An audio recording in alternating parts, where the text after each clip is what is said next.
No hay duda de que cuando los astros se te cruzan, ni aunque vayas a bailar a Chalma. Y eso es lo que parece estarle sucediendo al presidente Enrique Peña Nieto.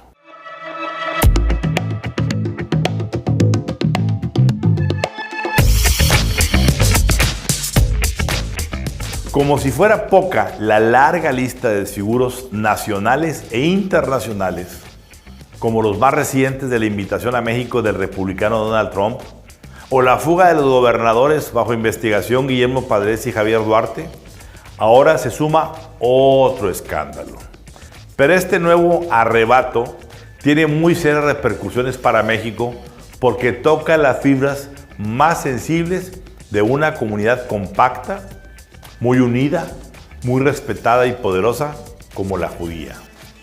La historia es que en la UNESCO se votó una iniciativa pro-palestina para desvincular del judaísmo el monte del Templo de Jerusalén, donde tienen asiento dos de los más emblemáticos sitios del judaísmo y de los musulmanes: el Muro de los Lamentos y la mezquita de Al-Aqsa.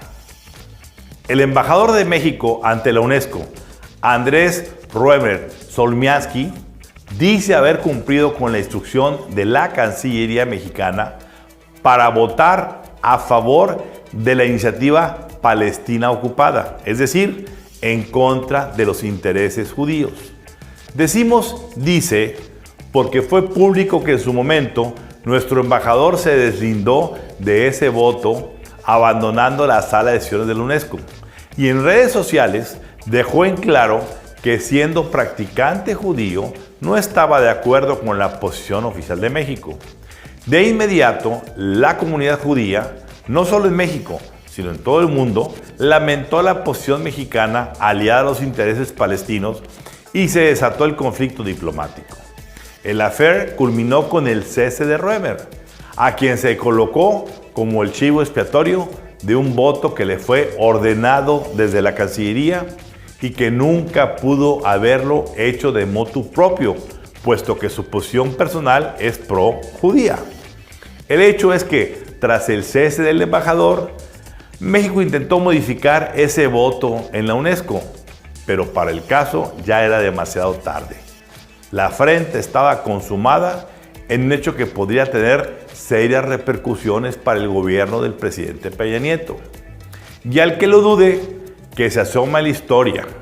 Aquellos días en que estas prendas, las guayaberas, estaban de moda en el gobierno del entonces presidente Luis Echeverría, quien después de una visita a Israel votó en las Naciones Unidas una iniciativa para condenar el sionismo, calificando a los judíos como racistas.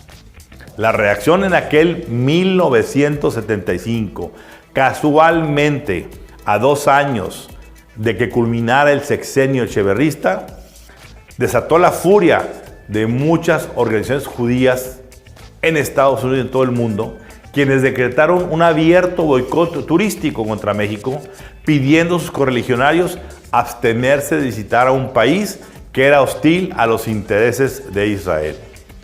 Coincidencia o no, ese solo hecho no solo frenó inversiones en nuestro país, sino que desató una fuga de capitales que fue el principio de un muy devaluado final de pesadilla para el sexenio del hombre de la guayabera.